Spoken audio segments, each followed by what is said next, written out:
Hello, hello, hello! 2025 has been an amazing year for mob lovers.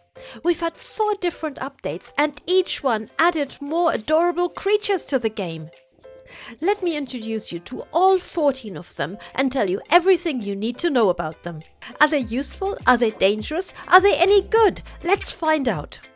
The year started with a Spring to Life update, which added new varieties to the cows, pigs and chicken. These 3 mobs behave exactly the same as before, but they look different depending on which biome they spawn in. In warm biomes, chickens now look like this. They've got this golden brown plumage and they lay pretty brown eggs. People say they're inspired by the Catalana chicken from Spain. And these fluffy grey dudes with a wild haircut now spawn in cold biomes. They lay blue eggs and they're inspired by the adorable silky chicken. Warm climate cows are now a reddish brown and they have massive horns.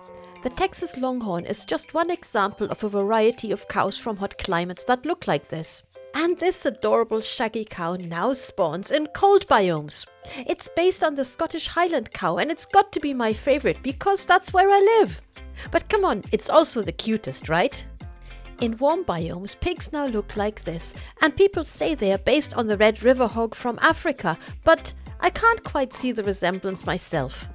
And the new cold biome pig looks absolutely hilarious. It looks like somebody crossed a sheep with a pig. And that is exactly what the Hungarian Mangalica pig looks like, which was the inspiration for this one. So what do I think about these new animals?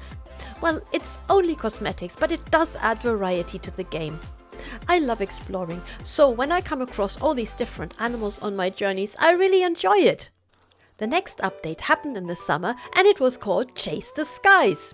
It brought us a new rideable mob, the Happy Ghast, and its juvenile version, the Ghastling. Here's a quick recap about everything you need to know about this mob. You can find dried ghasts in soul sand valleys in the Nether. They generate near these fossils and you can mine them with any tool. But you can also craft them from soul sand and ghast tears. Then simply put your dried ghast into some water and wait. As it hydrates, its grumpy little face will gradually become happier and happier until it's ready to hatch, and then you have got a happy little ghastling. If you want it to grow up faster, you can feed it snowballs and then it will turn into a big happy ghast. You can attach them to a lead. They will also follow you if you hold a snowball, and you can put a harness on them and ride them. Happy ghasts are a really fun and useful addition to the game.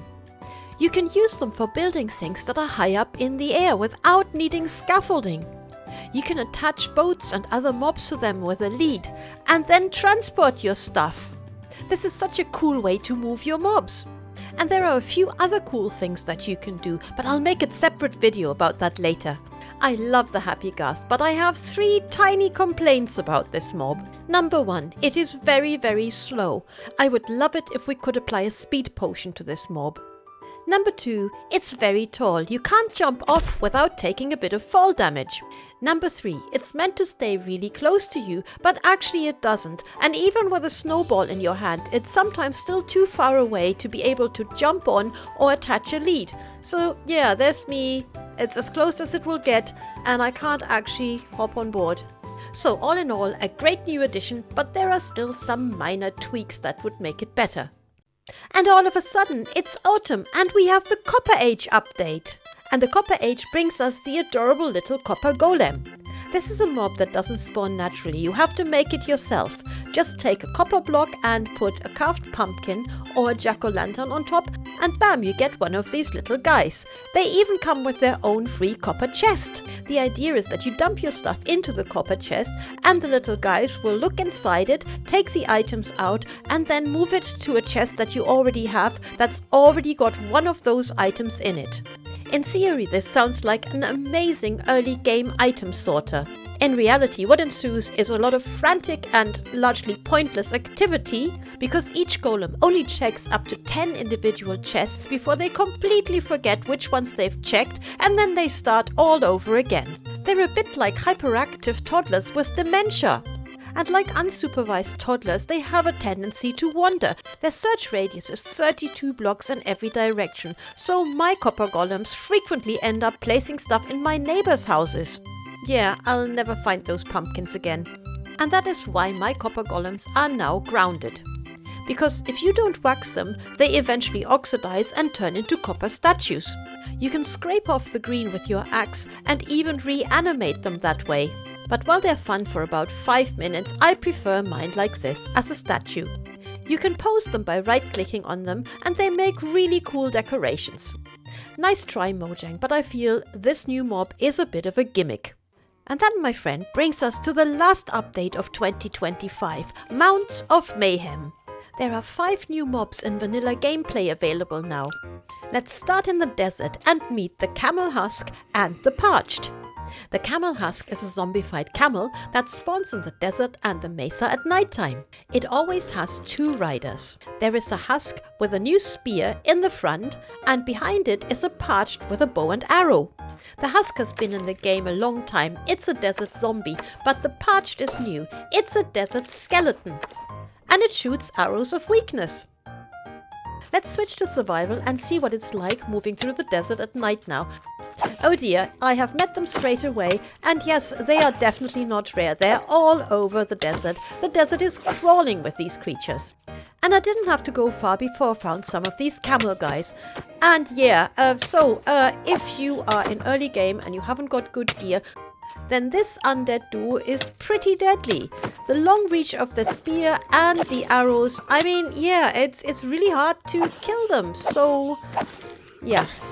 Basically, the desert has become a lot more dangerous and, dare I say it, a lot more fun. Come on guys, I can do this. Are you ready for your death? Yeah, wow, let's go! Here's another fun fact. Parched and desert husks don't burn in the sunlight, and if you manage to kill the 2 riders, you can actually make this camel your own and ride it like a normal camel. And if your camel gets hurt, you can heal it by feeding it rabbit's feet. Yes, exactly. That makes total sense, doesn't it? I mean, why would a camel eat the feet of a dead rabbit? I have absolutely no idea. But yeah, that's Minecraft logic, and at least there is another use other than leaping potion for the stuff.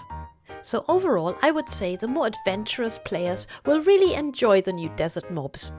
And this is the zombie horse. Technically it's not completely new because it was available in creative for a long time, but now it's also in vanilla Minecraft.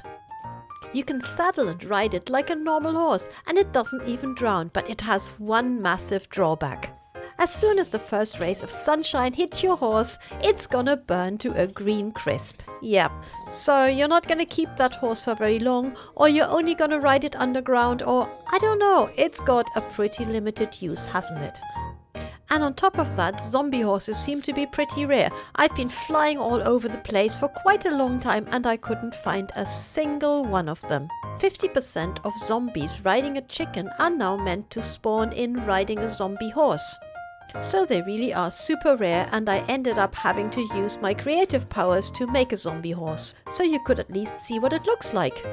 I can only speak for myself, but I don't think I'll be getting myself a zombie horse anytime soon. And here is the most anticipated mob of this update, the nautilus. Nautilus spawn in all types of oceans and they're not hard to find. You can ride this cute mob in the water and it even protects you from drowning.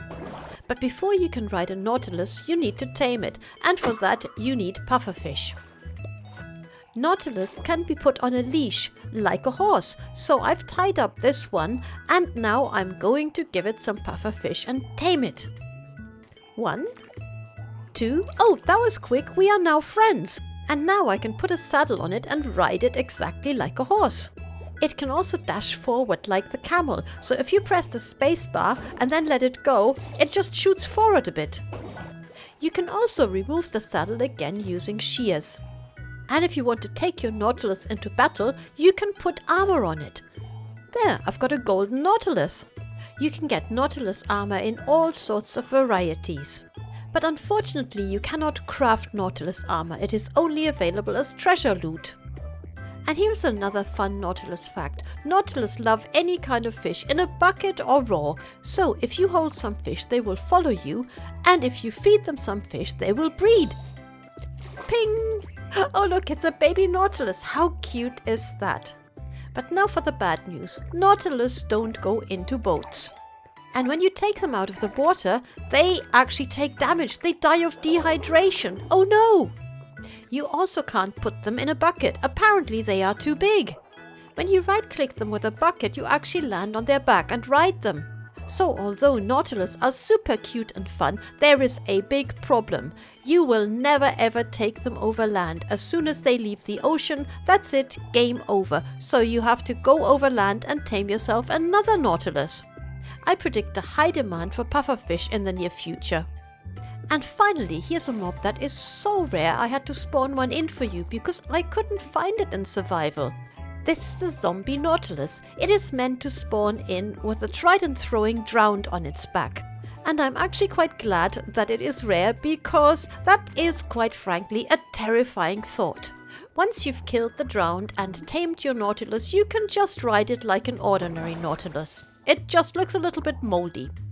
And it is twice as important to keep this one in the water because it doesn't just dehydrate, it also burns in the sunlight, so it dies twice as fast. Oops-a-daisy. And here's an extra treat if you love rare mobs. This is the coral zombie Nautilus.